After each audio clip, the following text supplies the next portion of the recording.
بسم اللہ الرحمن الرحیم مبادل اصول التقسیم الثالث باعتبار ظہور المعنی و خفائہ سبق نمبر 9 میں خوش آمدید۔ آج کے سبق کے اندر ہم ظاہر اور نص کی تعریف اور اس کا حکم پڑھیں گے۔ عبارت دیکھ لیں، اللفظ باعتبار ظہور المعنی علی اربعۃ اقسام، الظاہر والنص والمفسر والمحکم، و باعتبار خفائہ ایضا علی اربعۃ اقسام، الخفی والمشکل والمجمل والمتشابہ، فہی من المتقابلات الظاہر کلام ظہر المراد به للسامع بنفس السماع من غیر تعمل كقوله تعالی واحل اللہ البیع وحرم الربا، ظاہر فی حل البیع وحرمت الربا، حکمہ وجوب العمل بما ظہر منہ خاصا کان او عاما مع احتمال ارادۃ الغیر، النص ما سیق الکلام لاجلہ كقوله تعالی واحل اللہ البیع وحرم الربا، سیق لبیان التفرقۃ بین البیع والربا، حکمہ وجوب العمل بما وضح منہ خاصا کان او عاما مع احتمال التعویل والتخصیص۔ ترجمہ دیکھ لیں، لفظ معنی کے ظاہر ہونے کے اعتبار سے 4 قسموں پر ہے: ظاہر، نص، مفسر، محکم، اور اپنے معنی کے خفا کے اعتبار سے، پوشیدہ ہونے کے اعتبار سے بھی 4 قسموں پر ہے: خفی، مشکل، مجمل، متشابہ، فہی من المتقابلات، اور یہ قسمیں ان 4 قسموں کے مقابل ہیں۔ ظاہر وہ کلام ہے کہ مراد ظاہر ہو اس کلام سے سامع کے لیے محض سننے سے بغیر سوچ و بچار کیے، جیسے کہ اللہ تعالیٰ کا فرمان ہے وَأَحَلَّ اللَّهُ الْبَيْعَ وَحَرَّمَ الرِّبَا، یہ ظاہر ہے بے کے حلال ہونے میں اور سود کے حرام ہونے میں۔ اس کا حکم یہ ہے کہ عمل کرنا واجب ہے اس معنی پر جو معنی اس لفظ سے ظاہر ہے، چاہے وہ لفظ خاص ہو چاہے وہ لفظ عام ہو، ساتھ ساتھ احتمال پائے جانے کے کہ غیر مراد ہے یہاں پر۔ اور نص وہ ہے کہ کلام کو چلایا جائے جس معنی کے لیے، جیسے کہ اللہ تعالیٰ کا فرمان ہے وَأَحَلَّ اللَّهُ الْبَيْعَ وَحَرَّمَ الرِّبَا، اس کلام کو چلایا گیا ہے تفریقہ یعنی جدائیگی بیان کرنے کے لیے بیع اور سود کے درمیان۔ اور اس کا حکم یہ ہے کہ عمل کرنا واجب ہے اس معنی پر جو معنی اس سے واضح ہے، چاہے وہ لفظ خاص ہو چاہے وہ لفظ عام ہو، ساتھ ساتھ اس میں احتمال ہوتا ہے تعویل کا اور تخصیص کا۔ عبارت ہو چکی ہے، ترجمہ ہو چکا ہے، اب چلتے ہیں اس کی تشریح کی طرف۔ جیسا کہ میں نے آپ کو کتاب کے شروع کے اندر بتایا تھا کہ کل 4 تقسیمات ہیں اور ان 4 تقسیمات کی آگے کل 20 قسمیں بنتی ہیں۔ 2 تقسیمات اور ان 2 تقسیمات کی کل 8 قسمیں ہم نے گزشتہ سبقوں کے اندر پڑھ لی ہے۔ یہاں سے تیسری قسم شروع ہو رہی ہے لفظ کے معنی کے ظاہر ہونے کے اعتبار سے اور لفظ کے معنی کے مخفی ہونے کے اعتبار سے۔ لفظ کے معنی کے ظاہر ہونے کے اعتبار سے بھی 4 قسمیں بنتی ہیں اور معنی کے مخفی اور پوشیدہ ہونے کے اعتبار سے بھی 4 قسمیں بنتی ہیں۔ تو یہ جو خفا والی قسمیں ہیں یہ مقابل ہوں گی ان قسموں کے جو قسمیں ظہور کے اعتبار سے ہوتی ہیں۔ تو اس اعتبار سے جو کل تیسری قسم ہے، اس کے اندر کل 8 قسمیں ہم انشاءاللہ ایک ایک کر کے پڑھیں گے۔ آج کے سبق کے اندر جو ظہور معنی ہے، ظہور معنی کے اعتبار سے جو پہلی 2 قسمیں بنتی ہیں ظاہر اور نص، اس کے بارے میں ہم انشاءاللہ تفصیل سے تعریف بھی پڑھیں گے اور اس کا حکم بھی پڑھیں گے۔ عبارت دیکھ لیں، فرما رہے ہیں کہ لفظ اپنے معنی کے ظاہر ہونے کے اعتبار سے 4 قسموں پر ہے: 1 ظاہر، نمبر 2 نص، نمبر 3 مفسر، نمبر 4 محکم۔ اور اسی طریقے سے لفظ اپنے معنی کے مخفی ہونے کے اعتبار سے بھی 4 قسموں پر ہے: خفی، مشکل، مجمل اور 3 لکھنا تھا میں نے 4 لکھ دیا، مجمل اور متشابہ۔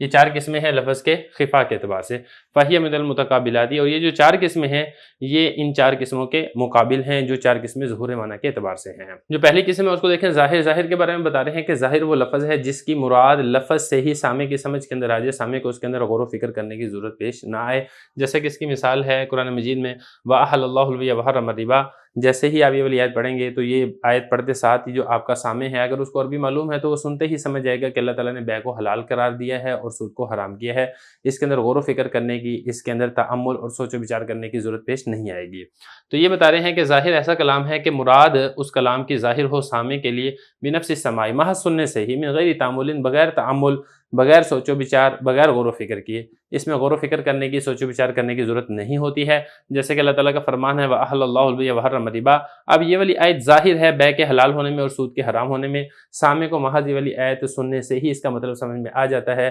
سامع کو اس میں غور و فکر کرنے کی ضرورت نہیں ہے۔ آگے سے اس کا حکم بتا رہے ہیں، دیکھیں اس کا حکم یہ ہے کہ جو معنی ظاہر ہے لفظ سے، اس معنی کے اوپر عمل کرنا واجب ہے، چاہے وہ لفظ خاص ہے چاہے وہ لفظ عام ہے، اس سے کسی قسم کا کوئی فرق نہیں پڑتا ہے۔ تو یہ بتا رہے ہیں کہ عمل کرنا واجب ہے اس معنی پر جو معنی اس لفظ سے ظاہر ہے، چاہے وہ لفظ خاص ہو چاہے وہ لفظ عام ہو، لیکن اس کے اندر اس بات کا بہرحال احتمال موجود ہوتا ہے کہ یہاں پر کلام کا ظاہری معنی مراد نہ ہو، بلکہ یہاں پر متکلم نے کلام کا ظاہری معنی سے ہٹ کے کوئی اور معنی مراد لیا ہو۔ بہرحال اس چیز کا احتمال موجود ہوتا ہے۔ اگر تو اس احتمال کو تقویت مل جائے کسی قرینہ کی وجہ سے تب تو ظاہری معنی چھوڑ کے آپ دوسرے معنی کو اختیار کر لیں گے، لیکن اگر کوئی وہاں پر ایسا قرینہ نہیں پایا جا رہا ہے یا اور کسی قسم کی دلالت نہیں پائی جا رہی ہے جس سے یہ والی بات ثابت ہو رہی ہو کہ یہاں پر ظاہری معنی مراد نہیں ہے بلکہ یہاں پر دوسرا معنی مراد ہے، تو پھر اس وقت ظاہری معنی پر ہی عمل کرنا لازم اور ضروری ہے۔ آگے دیکھیں، نص ما، یہ وہ معنی ہوتا ہے سی کا، چلایا جائے۔ سا کا یا سو کو اس کا مطلب ہوتا ہے چلانا، ہنکانا۔ سی کا کلام کو چلایا جائے لاجل ہی اس معنی کے لیے، یعنی جو کسی خاص مقصد کے لیے لایا گیا ہو، کسی خاص معنی کو بتانے کے لیے اگر کلام لایا گیا ہے تو کلام اس خاص معنی کو بتانے کے اندر نص ہوتا ہے۔ جیسا کہ اللہ تعالیٰ کا فرمان ہے وَأَحَلَّ اللَّهُ الْبَيْعَ وَحَرَّمَ الرِّبَا، ایک تو یہ ہے کہ کلام کے ظاہر سے یہ والی بات معلوم ہو رہی ہے کہ اللہ تعالیٰ نے بیع کو حلال اور سود کو حرام قرار دیا ہے، لیکن یہاں پر جو اس کلام کو چلایا گیا اس کا مقصد کیا ہے؟ اس کا مقصد یہ ہے کہ بیع اور سود کے درمیان فرق کرنا، تو بیع اور سود کے درمیان فرق کرنے کے معنی کے اندر یہ والا کلام نص ہے۔ تو یہ بتا رہے ہیں سی کا اس کلام کو چلایا گیا ہے لِبِيَانِ تَفْرِقَةِ بَيْنَ الْبَيْعِ وَالرِّبَا، بیع اور سود کے درمیان تفریقہ یعنی جدائیگی اور فرق بیان کرنے کے لیے۔ آگے نص کا حکم بتا رہے ہیں کہ نص یہ والا معنی جو ہے اس پر عمل کرنا واجب ہوتا ہے بما وضح منہ، جو نص والے لفظ سے جو والا معنی واضح ہوتا ہے، چاہے وہ لفظ خاص ہے چاہے وہ لفظ عام ہے، اس کے اوپر عمل کرنا واجب ہے، لیکن اس کے اندر تعویل کا احتمال موجود ہوتا ہے، تخصیص کا احتمال موجود ہوتا ہے۔ بہرحال کہنے کا مقصد یہ ہے کہ تعویل اور تخصیص کا احتمال تو باقی رہتا ہے، لیکن یہ جو احتمال ہے یہ بغیر کسی دلیل کے ہوتا ہے، لہذا اس کا اعتبار نہیں کیا جاتا ہے۔ تو جس مقصد کے لیے جس معنی کو بیان کرنے کے لیے کلام کو چلایا گیا ہے اس مقصد اور اس معنی کے اوپر عمل کرنا واجب ہے۔ مثال کے طور پہ یہی والی آیت ہے، اس میں سود اور بیع کے درمیان فرق کو بیان کرنے کے لیے اللہ تعالیٰ نے یہ کلام کو لے کر آئے ہیں،